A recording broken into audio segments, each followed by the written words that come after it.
Bonjour tout le monde, je vous retrouve aujourd'hui pour un nouvel unboxing. Alors je vais utiliser le terme français déballage parce que j'ai eu des retours de personnes qui sont, je dirais, des personnes anglaises qui m'ont dit que voilà, ça se fait pas de dire unboxing, etc. quand le contenu est en français. Donc je vous retrouve aujourd'hui pour un nouveau déballage. À savoir, je vous ai présenté dernièrement la GTX 1660, que je dise pas de conneries. Non, oui, c'est du GTX, la 1660 Ti que je vous ai présenté dernièrement. Et aujourd'hui, je vais vous présenter sa grande sœur qui est un petit peu plus costaud, à savoir le carton qui est ici, la RTX 2080 du coup Gaming X Trio de chez MSI, équipé des solutions de refroidissement Twin Frother toujours, là sauf que c'est pas Twin, là c'est triple Frother. Voilà, donc on va ouvrir un petit peu, voir qu'est-ce qu'il y a à l'intérieur. Alors, la configuration sur laquelle va être montée cette carte vidéo, donc la carte mère c'est une MSI, on est sur un processeur, alors le carte mère exact je sais plus parce que le carton n'est pas devant moi, on est sur un 2700X du coup de chez AMD, ce qui en soi est un excellent processeur hein, pour montage vidéo ou autre, et puis surtout un rapport performance-prix qui est tout juste exceptionnel. Donc voilà, il y a 16 Go de RAM aussi sur la machine, un SSD en NVMe, du coup en 500 Go c'est du Samsung en 970, enfin il y a tout ce qu'il faut pour faire tourner, et 2 Tera en disque hybride hein, pour le stockage. Donc on ouvre la bestiole pour pas changer, hop. Alors le carton est un petit peu plus imposant que la 1660 Ti, hein, puisque en soi c'est quand même un modèle qui est un petit peu plus costaud.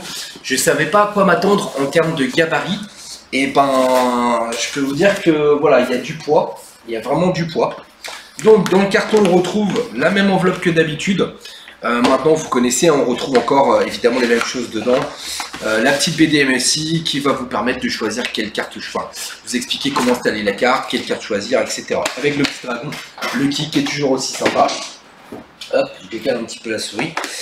On retrouve les mêmes dessous de verre qu'on avait pu retrouver dans la 1660 Ti.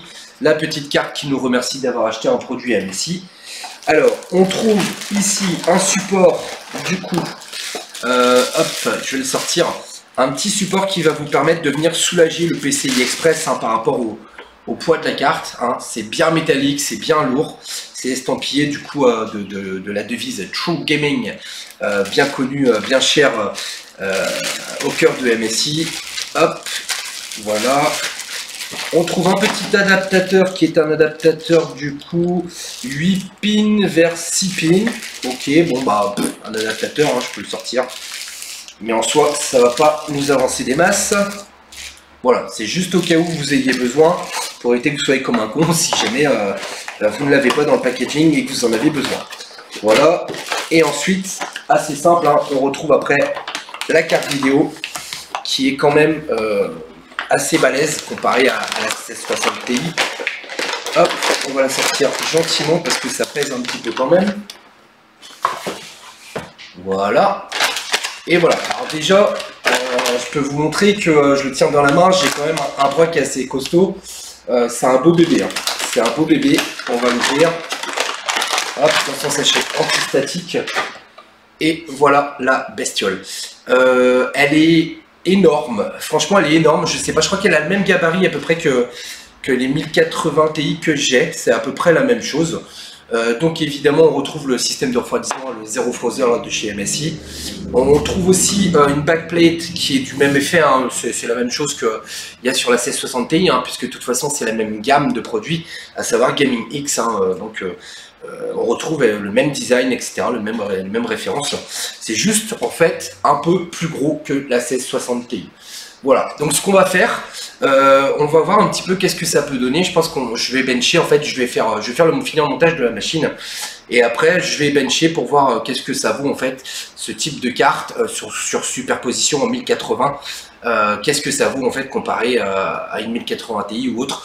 Alors, le comparatif sera fait sur une machine différente, hein, à savoir que l'autre est en Intel avec un 7700K et une 1080 Ti, mais au moins on aura un petit indice de ce que vaut aujourd'hui la 2080. En termes de poids, vraiment pensez à partir sur une carte mère avec des PCI Express renforcés, c'est-à-dire que vous avez un entourage en métal autour qui permet toujours de venir soulager encore en plus, parce que là, mine de rien, je pense qu'on est bien dans les 1,6 kg facile, au moins.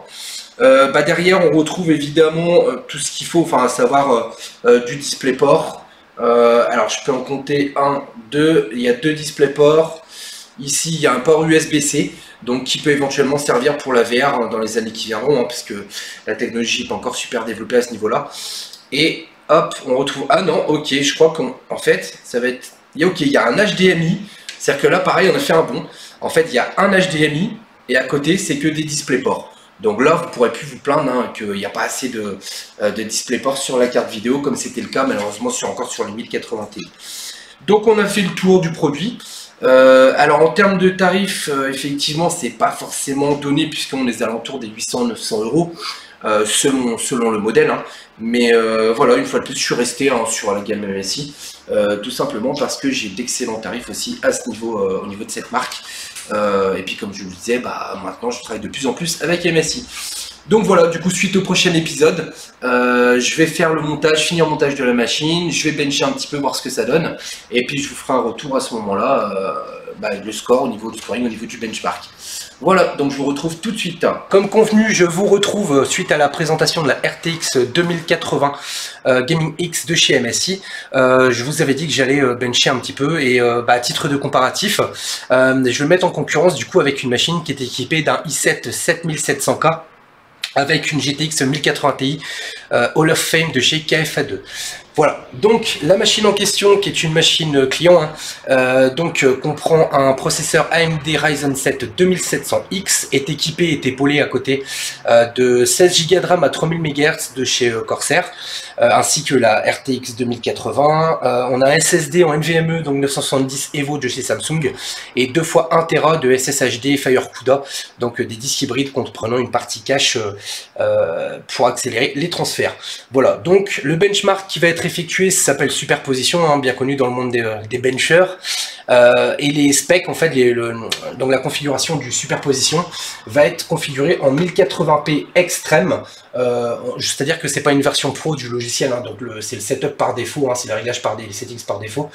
Donc je vais le laisser sur performance et on va pousser ici donc le 1080p en extrême, et je vais faire la même chose pour avoir une idée, hein, pour pouvoir comparer sur l'autre machine qui elle est équipée hein, d'un 7700K.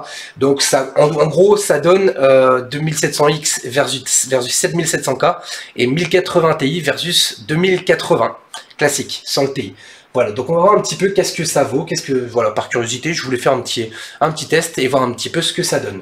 Donc la première phase, ça va être de lancer le benchmark. Je vais pas évidemment laisser tourner le bench tout du long de la vidéo, le but étant que vous ayez après une idée par rapport au score qui sera effectué. Je vais donc lancer le benchmark et du coup je vous retrouve tout de suite après cette courte pause. À tout à l'heure. Bon, alors du coup vous allez vous apercevoir entre temps que bizarrement la carte vidéo elle est passée du mode vertical au mode horizontal de nouveau. Je vais vous expliquer pourquoi. Alors en fait au niveau du score, je ne sais pas si vous allez pouvoir le voir ici, mais on est à 7113. Ça sert à rien que je fasse un gros zoom, je pense que si vous mettez la vidéo en plein écran vous le verrez. En fait la carte graphique, j'avais mis un riser du coup pour le style, hein, sauf que ce boîtier n'est pas super adapté et que la carte vidéo est carrément collée quand on met le riser, ce qui fait qu'elle monte beaucoup plus en température qu'elle ne devrait, sachant que là on a atteint le 73 maximum, alors que quand le GPU était du coup à la verticale, on est monté à 85, et il y avait donc une petite baisse de performance. Donc voilà, c'est dommage parce qu'on ne peut pas faire l'esthétique et en même temps la performance. C'est vrai que le boîtier est quand même bien conçu, mais avec un gros monstre pareil, quand on met un riser, la vitre elle monte assez vite en température. Donc voilà, la synthèse est faite, on a 7113 points donc pour le superposition en 1080p extrême. Maintenant je vais vous montrer du coup sur l'autre machine les scores qui ont été rapportés par le benchmark. Donc sachant que c'est une configuration à base de 7700K comme je le disais, on est sur 16 Go de RAM en G-Skill à 3200 MHz et on a une 1080 Ti de chez KFA2 qui est donc la Hall of Fame, hein, et on va se rendre compte que, eh bien, mine de rien, le Ryzen, aujourd'hui quand même le Ryzen 7, franchement par rapport à son excellent rapport qualité-performance-prix avec une 2080, ça envoie quand même du lourd. Voilà, sur ce, je vous retrouve de nouveau dans quelques minutes On va juste déplacer la caméra et tout ce qui va avec pour pouvoir faire la synthèse en fait sur la machine qui est là-bas. Voilà, je vous dis à tout de suite. Voilà, donc on est devant le setup, comme je disais, qui est à base de 7700K avec une 1080 Ti KFA2 Hall of Fame. Et bien, faut se rendre à l'évidence, AMD frappe quand même très fort. C'est-à-dire que là, clairement, alors je suis désolé si on entend un petit peu les bruits extérieurs, j'ai ouvert la porte qui fait très chaud. Clairement, l'AMD prend la main, c'est-à-dire que là, le 7700K, malgré sa fréquence super élevée, je pense que Superposition utilise vachement en fait les cœurs qui sont au sein même du processeur, sachant que le Ryzen 7, en ayant beaucoup plus de cœurs, enfin c'est une architecture qui est encore complètement différente, hein. Mais sur ce coup-là, franchement, je suis assez bluffé. Je me disais qu'éventuellement même la 2080 n'était peut-être même pas à la hauteur d'une 1080 Ti, et ben c'est surprenant mais ça se vaut. Voilà, sachant que tout à l'heure on avait un score qui était un petit peu inférieur avec la 2080 parce qu'elle était assez proche de la vitre et du coup elle montait en température, donc elle faisait baisser ses fréquences. Donc voilà, le combat, finalement le combat, c'est pas compliqué, c'est le Ryzen qui le gagne avec la 2080. C'est dommage, je vais verser une petite larme parce que les 1080 Ti étaient pour moi à mon sens encore de sacrées cartes vidéo, sauf que je dois me rendre à l'évidence, AMD a fait beaucoup de progrès, sans compter les futurs processeurs qui vont arriver, série 3000, etc. Et peut-être même des bonnes surprises en carte vidéo, on ne sait jamais. Faut pas oublier qu'AMD a été quand même à la ramasse au niveau CPU pendant plus d'une dizaine d'années, avant de revenir très très fort, et là c'est vrai que le rapport prix comparé à du Intel est tout juste extrêmement impressionnant. Voilà, sur ce les amis, je vous retrouve très bientôt pour une toute nouvelle vidéo, en espérant que ça vous aidera, ça vous permettra peut-être de choisir du coup votre configuration, sachant qu'aujourd'hui Intel est quand même 30 à 40% plus cher pour un équivalent de puissance chez AMD, et que donc aujourd'hui la balle est dans le camp de AMD, maintenant à Intel d'essayer de faire baisser un petit peu les prix de leurs processeurs pour les rendre plus intéressants. Sur ce, je vous souhaite une bonne fin de journée, je vous retrouve très bientôt, salut à tous.